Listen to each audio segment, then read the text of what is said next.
कुणाची युती अयुती झाली पाहिजे यासाठी राजकारण करत नाही। मुख्यमंत्री देवेंद्र फडणवीसांचा ठाकरे बंधूंवर निशाणा।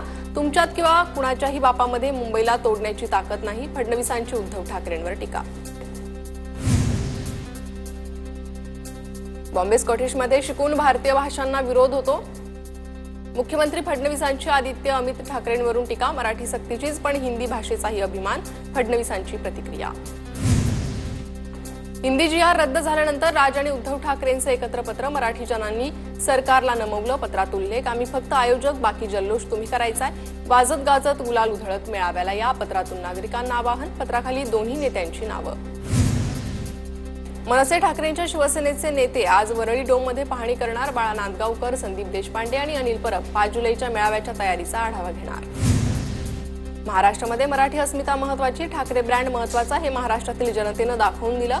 5 जुलैला आपल्या साक्षीनं भविष्यातला महाराष्ट्र दिसणार। विनायक राऊतांची प्रतिक्रिया। उद्धव ठाकरेंनीच राज ठाकरेंना छळलं, त्रास दिला आणि पक्षाबाहेर जायला भाग पाडलं। शिवसेनेच्या अधोगतीला उद्धव ठाकरे जबाबदार। नारायण राणेंची टीका। नारायण राणेंचं काम नारायणासारखं। महाभारतातील अर्धवट राहिलेली नारायणाची भूमिका ते पार पाडतायत। बच्चू कडूंची खासदार नारायण राणेंवर टीका। बीडमधील अल्पवयीन मुलीच्या विनयभंग प्रकरणाची एसआयटी चौकशी करणार। वरिष्ठ पोलीस अधिकाऱ्याच्या नेतृत्वात चौकशी होईल। मुख्यमंत्री फडणवीसांची माहिती। धनंजय मुंडेंना राजीनामा द्यावा लागल्याचं दुःख। बीड विनयभंग प्रकरणात लवकरच दूध का दूध, पाणी का पाणी होईल। संदीप क्षीरसागर यांची टीका। बीड विनयभंग प्रकरणातील विजय पवारचा आणखी एक कारनामा समोर। 2 वर्षांपूर्वी शाळेतील आणखी एका विद्यार्थिनीचा छळ। 2 वर्षांपासून पाठपुरावा करूनही कारवाई नाही। पालकांचा गंभीर आरोप। नाना पटोले स्वतः विधानसभेचे अध्यक्ष राहिले आहेत। त्यांनी विधानसभेची गरिमा राखली पाहिजे। काँग्रेसमध्ये दिल्लीत पटोलेंच्या नावाची चर्चा नव्हती म्हणून मोदींचा एकेरी उल्लेख करून पटोलेंनी चर्चेत राहण्याचा प्रयत्न केला। एकनाथ शिंदेंचा टोला। पावसाळी अधिवेशनासाठी विधानसभा आणि विधान परिषदेतील नव्या तालिका अध्यक्षांची नियुक्ती। अमित साटम, सुलभा खोडके, नितीन देशमुख नवे तालिका अध्यक्ष। अमित गोरखे, कृपाल तुमाने हे परिषदेचे नवे तालिका अध्यक्ष।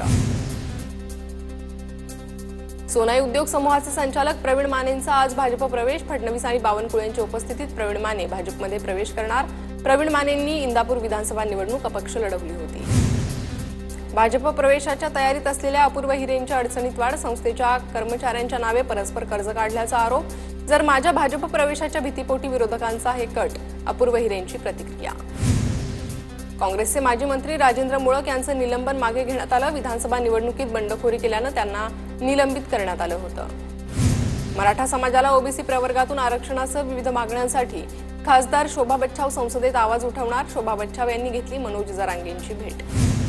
महाराष्ट्र भाजप प्रदेशाध्यक्षपदाची धुरा रवींद्र चव्हाणांच्या हाती। बिनविरोध निवडीची अधिकृत घोषणा। देवेंद्र फडणवीसांसह भाजपचे सर्वच बडे नेते आणि मंत्री उपस्थित। मुंबईत भाजपचं जोरदार शक्तीप्रदर्शन। विरोधक म्हणजे अफवा आणि अफवांची शेती। विरोधकांना रवींद्र चव्हाण भस्म केल्याशिवाय राहणार नाही। भाजप प्रदेशाध्यक्षपदी रवींद्र चव्हाण यांची निवड झाल्यानंतर आशिष शेलारांची प्रतिक्रिया। ईडीनं ताब्यात घेतलेल्या सिनेमाच्या स्क्रिप्ट राऊतांनी परत मागितल्या। मुंबई सत्र न्यायालयातील विशेष कोर्टात राऊतांकडून अर्ज सादर। राऊतांनी लिहिलेल्या ठाकरे 2 आणि जॉर्ज फर्नांडिस यांच्या जीवनावर आधारित स्क्रिप्टही ईडीच्या ताब्यात। छत्रपती संभाजीनगरच्या वैजापूरमधील कीर्तनकार संगीता पवार हत्या प्रकरणाची सखोल चौकशी करण्यात यावी। हे प्रकरण जलदगती न्यायालयात चालवावं। अंबादास दानवेंची विधान परिषदेत मागणी। कोल्हापुरात शक्तीपीठ विरोधी आंदोलकांचा पंचगंगा नदीत उडी घेण्याचा प्रयत्न। स्वाभिमानीच्या कार्यकर्त्यांनी नदीत उडी घेण्याचा प्रयत्न केला। पोलिसांनी हस्तक्षेप करत आंदोलकांना रोखलं। शक्तीपीठ महामार्गाविरोधात धाराशिवमध्ये 2 तास रास्ता रोको। शेतकऱ्यांनी धुळे सोलापूर महामार्ग 2 तास अडवला। रस्त्यासाठीची मोजणी बंद करण्याच्या प्रशासनाच्या आश्वासनानंतर आंदोलन मागे। राज्यातील खासगी बस मालकांचा बेमुदत संप मागे तर आज होणारं स्कूल बस मालकांचं आंदोलनही पुढे ढकललं। ई-चलनामुळे खासगी बस मालकांनी बंदची घोषणा। नागपूरमध्ये क्षुल्लक कारणावरून तरुणाची हत्या। जरीपटका पोलीस स्टेशन हद्दीतील घटना। भूपेश वंजारी आणि रवी बॅनर्जी नावाच्या 2 आरोपींना अटक। मीरा रोडमध्ये मराठीत बोलण्यास नकार दिल्यानं मनसेकडून फेरीवाल्याला चोप। मारहाण करणाऱ्या मनसैनिकांविरोधात गुन्हा दाखल। 7 मनसैनिकांविरोधात शिवीगाळ आणि दमदाटी केल्याप्रकरणी। छत्रपती संभाजीनगरमध्ये ऊसाच्या थकीत बिलावरून शेतकरी आक्रमक। तहसील कार्यालयात शेतकऱ्यांनी स्वतःसह अधिकाऱ्यांना कोंडून घेतलं। पैठण तालुक्यातील तहसील कार्यालयातील घटना।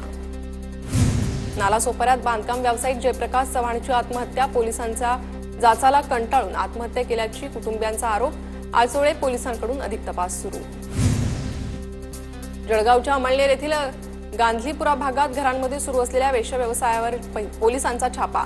ग्राहकांसह 20 जणांना अटक। आयआयटी मुंबईत घुसखोरी करणाऱ्या बिलालचे चौकशीत खुलासे। आरोपीने 21 बनावट ईमेल आयडी तयार केले होते। सोशल मीडिया इन्फ्लुएन्सर असल्याचं दाखवण्यासाठी आयडीचा वापर। बिलाल 10वी पास असूनही महिन्याला 1.25 लाख रुपये पगार होता। चंद्रपूर जिल्ह्यात मुसळधार पाऊस। 2 जिल्ह्याचा संपर्क तुटला। ब्रह्मपुरी वडसा मुख्य महामार्गावरील नाल्यावरील पूल वाहून गेला। ब्रह्मपुरी आणि वडसा गावाला जोडणारा महामार्गही बंद। गडचिरोली जिल्ह्याला मुसळधार पावसाचा फटका। कुरखेडा तालुक्यातील दुर्गम भागातील 7 मार्ग बंद। नाल्यांना पूर आल्यामुळे रात्रीपासून ये-जा बंद। गावांचा संपर्क तुटला।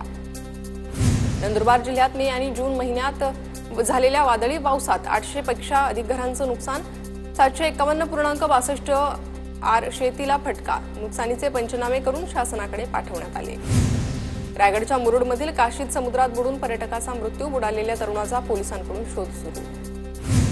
नाशिकच्या त्र्यंबकेश्वरमधील पर्यटक स्थळांवर पर्यटकांची हुल्लडबाजी करणाऱ्या पर्यटकांवर 31,000 रुपयांचा दंड वसूल। अमरावतीत सेवानिवृत्त पोलीस कर्मचाऱ्याच्या आत्महत्येनं खळबळ। गळफास घेऊन राहत्या घरी आत्महत्या केली। ठाण्याच्या बदलापुरात अपुऱ्या कर्मचाऱ्यांच्या खांद्यावर महावितरणचा भार। लाखभर नागरिकांसाठी अवघे 9 कर्मचारी। महावितरणचं बदलापूर ग्रामीणकडे दुर्लक्ष। बदलापूर रेल्वे स्थानकाला जोडणाऱ्या स्कायवॉकच्या पायऱ्या धोकादायक अवस्थेत। पावसाळ्यात चाकरमान्यांचे हाल। पायऱ्या दुरुस्त करण्याची मागणी। ठाण्याच्या उल्हासनगरमधील स्कायडोम हॉलमधील वाढीव बांधकाम जमीनदोस्त। 3000 चौरस मीटर अनधिकृत बांधकामावर महापालिकेची तोडक कारवाई। नंदुरबारच्या अक्कलकुवामधील गोलीअंबाच्या केलखाडी पाड्यातील विद्यार्थ्यांसाठी नवीन पूल होणार। TV9 मराठीनं दाखवलेल्या बातमीनंतर प्रशासनाकडून दखल। परिसरात दळणवळणासाठी मोठी सोय होणार। नंदुरबारमधील शहादा बस आगाराची दयनीय अवस्था। बस स्थानक जलमय। बस आगारात ठिकठिकाणी खड्ड्यांचं साम्राज्य।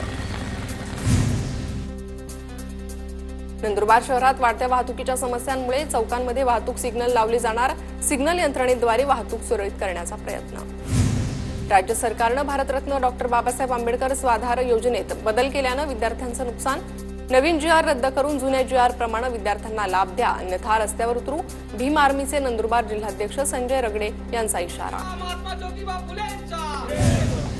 धुळ्याच्या शिरपूरमधील बस स्थानकात खड्डेच खड्डे। बस स्थानकाच्या प्रवेशद्वाराजवळच खड्डे पडल्यानं बस चालकांची कसरत। बस स्थानकात ये-जा करणारे पायी प्रवाशांचा देखील हाल। श्रीरामपुरात दूषित पाणी पुरवठ्यामुळे नागरिकांचे नगरपालिकेसमोर आंदोलन। मुख्य जलवाहिनीमध्ये मैला मिश्रित पाणी सोडल्याच्या निषेधार्थ नागरिक आक्रमक। नंदुरबारमध्ये शेतकऱ्यांचं अनोखं आंदोलन। शेतकऱ्यांचं चक्क उलटं लटकत अनोखं आंदोलन। गावातील समस्यांबाबत वारंवार तक्रार करूनही प्रशासन लक्ष देत नसल्याचा आरोप। हैदराबाद येथील भाविकाकडून तुळजाभवानी देवीच्या चरणी 8.5 तोळ्याचा सोन्याचा हार अर्पण। मंदिर संस्थांकडून गौड कुटुंबियांचा सत्कार। चंद्रपूर शहरात राष्ट्रवादी काँग्रेस शरद पवार गटाला धक्का। 5 माजी नगरसेवक आणि काही पदाधिकाऱ्यांचा अजित पवारांच्या राष्ट्रवादीत प्रवेश। धुळ्यात कृषी दिनानिमित्त शेतकऱ्यांचा गौरव। कृषी दिनाचा कार्यक्रम उत्साहात संपन्न। कृषी विभाग, जिल्हा परिषद, प्रकल्प संचालक, पंचायत समिती आणि कृषी महाविद्यालयाच्या संयुक्त विद्यमाने कार्यक्रमाचं आयोजन।